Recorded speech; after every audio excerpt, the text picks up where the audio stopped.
ഞാൻ വരൂല. അളിയ പേടിക്കണ്ട അളിയ, ഞാനല്ലേ അളിയന്റെ കോച്ച്. അതാണ് എനിക്ക് പേടി. തോന്നിയാസം പറഞ്ഞോണ്ടല്ലേ ഇവിടുന്ന് കിടുന്ന പ്രൈസ് മണി 1 ലക്ഷം രൂപ തന്ന് എന്റെ ശ്രീകരണത്തിന്റെ കടം തീർത്തോണം. ഞാൻ വരൂല എന്ന് പറഞ്ഞാൽ സ്മൂത്ത് ആയിട്ട് വരുന്നുണ്ടല്ലോ. സ്മൂത്ത് ആയിട്ട് വരുന്നതല്ല, പേടിച്ച് മൂത്രം വെച്ചിട്ട് ആ മൂത്രത്തിൽ തെന്നി വരുന്നതാ. അളിയാ, ഞാൻ കുറെ നാളെ വിട്ട് ചോദിക്കണമെന്ന് വിചാരിക്കും. ഈ ബോക്സിംഗ് റിങ്ങിന്റെ 4 ചുറ്റിനും എന്തിനാണ് ഈ കയറ് കെട്ടി വെച്ചേക്കുന്നത്? ഇത് പോലീസുകാരെ സൗകര്യത്തിന്. മനസ്സിലായില്ല. എന്തായാലും ഇവിടെ ശവം വീഴും. അപ്പൊ ആള് കയറാതിരിക്കാൻ വേണ്ടി പോലീസുകാർക്ക് കെട്ടണമല്ലോ. ഇതവിടെ കെട്ടിയിട്ടേക്കില്ല, അവർക്ക് എളുപ്പമായി. ഇങ്ങോട്ട് വാടാ, ഇത് പേടിക്കാനൊന്നുമില്ല. എതിരാളി വന്നാൽ ഫസ്റ്റ് ഇടി നമ്മൾ മൂക്കിനിട്ട് കൊടുക്കുക, സെക്കൻഡ് ഇടി ഇവിടെ, മൂന്നാമത്തെ ഇടി തിരുനെറ്റിക്ക്. തീർന്നു. അതിനൊക്കെയുള്ള സമയം അവൻ തരുവോ? അത് നമ്മൾ മുമ്പിലുള്ള ഒരു വലിയ ചോദ്യചിഹ്നമാണ്. അതാണ് ഞാൻ പറഞ്ഞത്. ഒരു കാര്യം കാണാം, ഇത് കണ്ട, ഇതാണ് AP പാഡ്. ഇതിവിടെ ഇങ്ങനെ വെച്ചോണം. ഇത് ക്രിക്കറ്റ് കളിക്കാർ ബോക്സറുകാരും ഒക്കെ ഇങ്ങനെ വയ്ക്കും. അച്ചാറിട്ട് വെക്കാൻ കൊള്ളാം. അച്ചാറാവാതിരിക്കാനാണ് വെച്ചോളാം. അളിയ, പിന്നെ ഞാൻ ഒരു കാര്യം ചോദിക്കണമെന്ന് വിചാരിച്ചു. ഇതുപോലെ അളിയ എന്റെ മാമനെ വിളിച്ചോണ്ട് ബോക്സിംഗ് എന്നും പറഞ്ഞോണ്ട് ഇറങ്ങി. ബോക്സിംഗ് കഴിഞ്ഞതിന് ശേഷം ഇപ്പൊ ആ മാമനാണെങ്കിൽ പച്ച കണ്ടാ ചുവപ്പ് തോന്നും, ചുവപ്പ് കണ്ടാ നീലമായിട്ട് തോന്നും, നീല കണ്ടാ മഞ്ഞായിട്ട് തോന്നും. ചേട്ടാ, അതാണ് ഈ കളർ ബ്ലൈൻഡ്നെസ് എന്ന് പറയുന്നത്. എന്ന് വെച്ചാൽ തിരുനെറ്റിക്ക് 3 ഇടി കിട്ടി കഴിഞ്ഞാൽ ഇങ്ങനത്തെ ബ്ലൈൻഡ്നെസ് വരും. ഉദാഹരണത്തിന് നിന്റെ ഈ പച്ച ജേഴ്സി, ഇത് പച്ചല്ല ചുവപ്പാണ്. ഒരു ഡീറ്റെയിലും വരും കേട്ടോ. പേടിക്കേണ്ട കാര്യമൊന്നുമില്ല. ഈ ബോക്സിംഗ് എന്ന് പറഞ്ഞ ഒരു ഭയങ്കര കലയാണ്. അതായത് ഇപ്പം നീ ഇവിടെ ഫോം ഒക്കെ ഫില്ല് ചെയ്ത് കൊടുക്കണം. ഫോം ഫില്ല് ചെയ്ത് കൊടുക്കണം. According to this match, if I have any injury, it's my own fault, no one interfere on that എന്ന് എഴുതി ഒപ്പിട്ട് കൊടുക്കണം. ഇത് ആരെഴുതണം? അളി എഴുതി കൊടുക്കണം. എന്റെ പൊന്നളിയെ SSLC ഫോമിൽ സ്വന്തം അച്ഛന്റെ പേര് പ്രഹ്ലാദൻ പിള്ള എന്ന് എഴുതാ അറിഞ്ഞുകൂടാത്തോണ്ട് തന്തയില്ലാത്തവൻ എഴുതി വെച്ചവനാ ഞാൻ. ഞാനാണോ ഇത്രയും വലിയ ഡയലോഗ് എഴുതി വെക്കേണ്ടത്? എന്റെ പൊന്നളിയെ, ഞാൻ ഒരു കാര്യം പറയട്ടെ. നിനക്ക് ഈ വിവരം ഭയങ്കര പ്രശ്നമാണ്. നീ അക്ഷയയിൽ മറ്റേ റേഷൻ കാർഡിന് അപേക്ഷ എഴുതാൻ എന്നിട്ട് അവിടുത്തെ പെണ്ണിനടുത്ത് എന്തൊക്കെ തോന്നിയസാണ് പറഞ്ഞത്. ഒരു തോന്നിയസം നാട്ടുകാർ നിന്നെ വെട്ടാൻ നടക്കുക. ഒരു തോന്നിയസമല്ല. ആ പെണ്ണിന്റെ പേര് വെച്ച് ഞാൻ കറക്റ്റായിട്ട് പറഞ്ഞു കൊടുത്തു. കുടുംബ പേര് വെച്ച് ഞാൻ കറക്റ്റായിട്ട് പറഞ്ഞു കൊടുത്തു. സെക്സ് വെച്ചപ്പോ നീ എന്താ പറഞ്ഞു? ഒറ്റയ്ക്ക് പറ്റൂല. മനുഷ്യനെ നാണം കെടുത്ത് ഇറങ്ങി നടക്കുവാണോ? നീ എന്നെ കണ്ടുപിടി. എനിക്ക് എന്തെല്ലാം ഡിഗ്രി സർട്ടിഫിക്കറ്റ് ഉള്ളത്. Physics, chemistry, maths, biology, Hindi, Tamil, Malayalam, Telugu, എന്തോരം സർട്ടിഫിക്കറ്റുകൾ. അതിന്റെ പേരെന്തോ? മധുപാൽ സീറ്റ്. അല്ലാതെ മണിപ്പാൽ യൂണിവേഴ്സിറ്റി എന്നല്ലല്ലോ. അവിടെ പോലും ഇല്ല ഇത്ര ഡിഗ്രി സർട്ടിഫിക്കറ്റ്. അളിയൊന്ന് പോളിയാ. എന്റെ പൊന്നളിയാ, ഇനി വാ നമുക്ക്. ഇതൊക്കെ കൊണ്ടാണ് എനിക്ക് പെണ്ണ് കിട്ടൂല എന്നൊക്കെ പറഞ്ഞ് എന്നെ കുറെ കളിയാക്കിയിട്ടുണ്ട്. അളി, അത് കുഴപ്പമില്ല, പെണ്ണ് കിട്ടത്തില്ല. നിനക്ക് അല്ലെങ്കിലും കിട്ടത്തില്ല. ആര് പറഞ്ഞു പെണ്ണ് കിട്ടൂല? എനിക്ക് കിട്ടിയ പെണ്ണൊക്കെ എനിക്ക് പ്രേമുണ്ടായിരുന്നാണ് ഞാൻ കോളേജിൽ പഠിച്ചത്. എന്റെ മേഴ്സി. പക്ഷെ അവൾ എന്നെ തയ്ച്ചിട്ടു. അത് കണക്കായി പോയി. കണക്കായി പോയെന്ന് പറഞ്ഞു. എന്റെ മേഴ്സി അങ്ങനെ പറയരുത് അളി, അങ്ങനെ മാത്രം പറയരുത്. എന്റെ അമ്മയായിരുന്നു മേഴ്സി, എന്റെ ഭാര്യയായിരുന്നു മേഴ്സി, എന്റെ പെങ്ങളായിരുന്നു മേഴ്സി, എന്റെ കാമുകയായിരുന്നു മേഴ്സി. അതൊക്കെ പറയണ പോലീസുകാർ കേട്ടാ ഓവർ യൂസിന് കേസ് എടുക്കും. ഞാൻ ഒരു തോന്നിയത് കാണിക്കല്ലോ. അളിയ നീ ബോക്സിംഗ് നിർത്തിയിട്ട് പല പണിക്കും പോലെ. എടാ, എനിക്ക് പണിക്ക് വരുന്ന വയ്യലയാ. പണിക്ക് പോകാതിരുന്നാ പിത്തം പിടിക്കും. പിത്തം പിടിച്ച വേറെ ഒറ്റമൂലിയുണ്ട്. നമ്മൾ രാവിലെ 5 മണിക്ക് എണീക്കണം. എന്നിട്ട് പശുവിന്റെ ഗോമൂത്രം കുടിക്കണം. എന്നിട്ട് പശു ആദ്യം ഇവിടുന്ന് ചാണകം ഇങ്ങനെ ഉരുട്ടി വെക്കുക. എന്നിട്ട് കിലോമീറ്ററോളം ഇങ്ങനെ ഓടണം.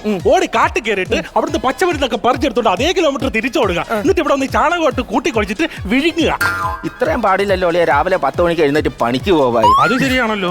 അപ്പൊ എനിക്ക് ചെലവേ തീരാത്ത ചൊറിച്ചില്ല. ഇതൊക്കെ ചെറിയ മത്സരം. ഈ മത്സരത്തിൽ പങ്കെടുത്താ നമുക്ക് മറ്റേ വലിയ മത്സരത്തിൽ പോവാം. ഏത് വലിയ മത്സരം? മറ്റേ വലിയ മത്സരം. ഏത് മത്സരം? അത് പിന്നെ നമ്മൾ ഈ ഹോട്ടലിലേക്ക് കയറുമ്പോ ബീഫ് ഫ്രൈ ഓർഡർ ചെയ്യത്തില്ലേ? അപ്പൊ ഈ സവാള വട്ടത്തി അരിഞ്ഞിട്ടുള്ള ചിഹ്നമുള്ള ഒരു മത്സരം ഉണ്ടല്ലേ, ഒളിമ്പിക്സ്. ആദ്യം ഞാൻ വീട്ടിൽ കയറാൻ പറ്റുമോ നോക്കട്ടെ, പിന്നെ അല്ലേ ഒളിമ്പിക്സ്. അളിയാ, നീ കളഞ്ഞിട്ട് പോകരുത്. ഈ ബോക്സിംഗ് ഒക്കെ ചെയ്താൽ നമുക്ക് സിനിമയിലൊക്കെ കയറാം. ഇപ്പൊ തന്നെ വിഷ്ണു ഉണ്ണികൃഷ്ണനെ വെടിക്കെട്ടിന് വിളിച്ച് എന്തിനു ഭൂതിരി കത്തിക്കാൻ? അല്ല, സ്റ്റണ്ട് മാസ്റ്റർ ആയിട്ട് ഞാൻ ചെന്നാലേ സ്റ്റണ്ട് നടക്കും. അത് ഉറപ്പല്ലേ? അളിയനെ വിളിച്ചവന് അതിന്റെ ഡയറക്ടറായിട്ട് എന്തായാലും സ്റ്റണ്ട് നടക്കും. അളിയ ഞാൻ പോകാൻ പോണളിയാ. എന്റെ പൊന്നളിയാ, പോവരുത്. നീ എന്റെ ബോക്സിംഗ് കണ്ടിട്ടുണ്ടോ? പഞ്ചാബി വെച്ച് കണ്ട് എന്റെ പൊന്നോ. ഇടി എന്ന് പറഞ്ഞാൽ പുത്തരി കണ്ട മൈതാനത്തിനെ കണ്ട് വലിയ ഇടി. അളിയൻ നിലത്ത് കിടന്നു ഉരുളൻ. എന്താ ഉരുണ്ടാന്ത്? റഫറി വന്നിട്ട് 1, 2, 3, 4 അടിച്ചപ്പോ ഞാൻ എണീച്ചാ. 4 അടിച്ചപ്പോഴല്ല, 4 ആഴ്ച കഴിഞ്ഞിട്ടാണ് എണീറ്റത്. അത് വെള്ളം ചോദിക്കാം. പിന്നെ കിടന്നായിരുന്നു. അത് പിന്നെ മഴ വന്നാ മത്സരം നിർത്തി വെക്കണം, അതാ നിയമം. മഴ അവിടെ പെരുമഴയായിരുന്നു. അയ്യോ, അത് മഴയല്ലായിരുന്നു. പിന്നെ ഫസ്റ്റ് അടിക്ക് അളിയന്റെ ബോധം പോയി. അളിയന്റെ ബോധം തെളിയാൻ വേണ്ടി ഞാൻ വെള്ളം കുറഞ്ഞായിരുന്നു. ആണോ? പിന്നല്ലാതെ. എന്തൊക്കെ പറഞ്ഞാലും ശരിയാണ്. അത്ര ഇടിയൊക്കെ കൊണ്ടിട്ട് റെഫറി വന്ന അളിയന്റെ ചെവിയിൽ ഒരു കാര്യം പറഞ്ഞപ്പോ തന്നെ ആ ബോക്സിംഗ് ക്വിറ്റ് ചെയ്ത് അളിയൻ അങ്ങ് ഇറങ്ങിപ്പോയി.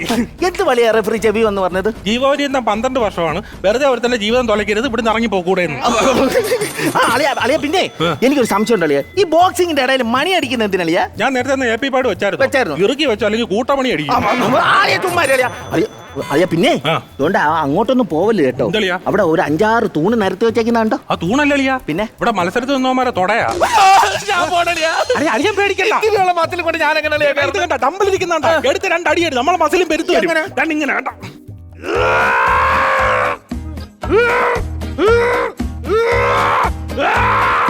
ഇതുപോലെ ചെയ്. ഞാൻ നാളെ ചെയ്യാം.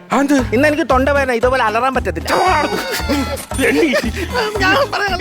നീ കളഞ്ഞിട്ട് പോയൊരു കാര്യം മര്യാദക്ക് സ്ത്രീധന പൈസ കൊണ്ട് വീട്ടിൽ സ്ത്രീധന പൈസ കൊണ്ടുപോടാ വീട്ടിൽ. അളിയ എപ്പോഴെപ്പോഴും ഈ സ്ത്രീധനത്തിന്റെ പേരും പറഞ്ഞ അളിയ എന്റെ പെങ്ങളെ പീഡിപ്പിക്കുന്നുണ്ടെന്ന് എനിക്കറിയാം. ആര് പീഡിപ്പിച്ച്? എടാ അവക്ക് സുഖജീവിതമാടാ. അവക്ക് ഉടുക്കാൻ വസ്ത്രം, തിന്ന ആഹാരം, യാത്ര ചെയ്യാൻ വാഹനം, കാണാൻ സിനിമ. അവക്ക് യാത്ര എവിടെ വേണമെങ്കിലും പോ. എന്തൊരു സുഖമാണ് അവക്ക്. അതിന് അളിയന്റെ വീട്ടിലല്ലോ, അവളിപ്പോ എന്റെ വീട്ടിലല്ലേ വയ്ക്കുന്നത്. അതാ ഞാൻ പറഞ്ഞ ഭയങ്കര സുഖമെന്ന്. നിന്റെ പെങ്ങളാണെങ്കിൽ നീ നോക്കണോ? ഒറ്റ കല്യാണത്തിന് ഞങ്ങൾ ഉഗ്ര സദ്യയല്ലേ എളിയാ തന്നത്. പിന്നെ ഭയങ്കര സദ്യ. ആ സദ്യയിൽ കൊള്ളാവുന്ന രണ്ടേ ഐറ്റങ്ങളെ ഉള്ളായിരുന്നു. എന്തോ ഒന്ന് വാഴയിലേ, രണ്ട് കരിങ്ങാലി ഉള്ളൂ. ഞാൻ പോണിയ, ഞാൻ എന്റെ പേര് തോവാറിനോട് ഞാൻ പോണേ. എനിക്ക് വയ്യ പോക്കേ. ഇനി വാ, നീ പേടിക്കണ്ട. അഥവാ നമ്മൾ തോറ്റാൽ അവസാന ഘട്ടത്തിൽ എതിരാളിയുടെ കണ്ണിലേക്ക് നമ്മൾ സൂക്ഷിച്ചു നോക്കുക. അവന്റെ കണ്ണിന്റെ മൂവ്മെന്റ് അറിയാനാണോ? അല്ല, പിന്നെ നമ്മളെ കണ്ണീര് കണ്ടിട്ടെങ്കിലും ചിലപ്പോ കൊല്ലാതെ കളഞ്ഞിട്ട് പോകും. ഒരു കാര്യം ചെയ്യും, അളിയൻ വല്ല കോച്ചിനെ വിളിച്ച് അളിയൻ പരിശീലിച്ചിട്ട് അളിയൻ തന്നെ ബോക്സിംഗ് നടത്തി. എനിക്കുണ്ടായിരുന്നടാ എന്റെ ആശാൻ. അയ്യോ, ബോംബെയിൽ വെച്ച് മറ്റേ രത്തൻദിൻ ഠാക്കൂർ മൽഹോത്ര. ഓ, മറ്റേ ജബ്ബർ സിംഗ് ഠാക്കൂർ മൽഹോത്ര. ഈ മൽഹോത്രയായിട്ട് മത്സരം. ഞാൻ പറഞ്ഞു ആശാനെ ബോംബെ പോവല്ലേ, ഒരു ചെറിയ സാധനമൊക്കെ എടുത്തോണ്ട് അമ്മക്ക് അടിക്കാന്ന്. ആശാൻ തിരിച്ചു വന്നു. എന്നിട്ട് സാധനം അടിച്ചാ? ഇല്ല. അതെന്ത്? ഗുരുവിന്റെ ഡെഡ് ബോഡിയുടെ തലക്കിരുന്ന് വെള്ളം അടിക്കുന്ന മോശമല്ലേടാ. പിന്നെ എന്റെ ആശ അഭിമാനിയായിരുന്നു. ജബ്ബർ സിംഗ് ഠാക്കൂർ മൽഹോത്രയുടെ ഫസ്റ്റ് ഇടിക്ക് എന്നെ ചത്തു കൊടുത്തു. പിന്നെ ഹൃദയം താഴെ കുടലി മേലും ആയിപ്പോയി. ഞാൻ വരത്തില്ല. അതെന്ത്? എനിക്ക് ആരെങ്കിലും മൂക്കിന്ന് വായിന്നൊക്കെ ചോര വരുന്നാളെ ഛർദ്ദിക്കാൻ മുട്ടും, പ്രത്യേകിച്ച് ബന്ധുക്കളുടെ. കേരള ബ്ലാത്താങ്കര ബോക്സിംഗ് ചാമ്പ്യൻഷിപ്പിൽ നമ്മുടെ പഞ്ചായത്തിനായി മത്സരിക്കാൻ എത്തുന്നു രമണൻ. അളിയൻ, നീ നമ്മുടെ പഞ്ചായത്തിന്റെ ഹീറോ ആണ്. അളിയാ, പീരുക്കൾക്കേ മരണമുള്ളൂ, ധീരൻ ഒരിക്കലും മരണമില്ല. ചെല്ലളിയാ, തോപ്പിക്ക്. മത്സരിക്കാൻ എത്തുന്നു ബോംബെയിൽ നിന്നും ജബ്ബർ സിംഗ് ഠാക്കൂർ മൽഹോത്ര. ഈ പേര് ഞാൻ എവിടെ കേട്ടിട്ടുണ്ടല്ലോ. അവനാണ് എന്റെ ആശാനെ ഇടിച്ചു വന്നത്. ഹലോ, ആ മെഡിക്കൽ കോളേജല്ലേ?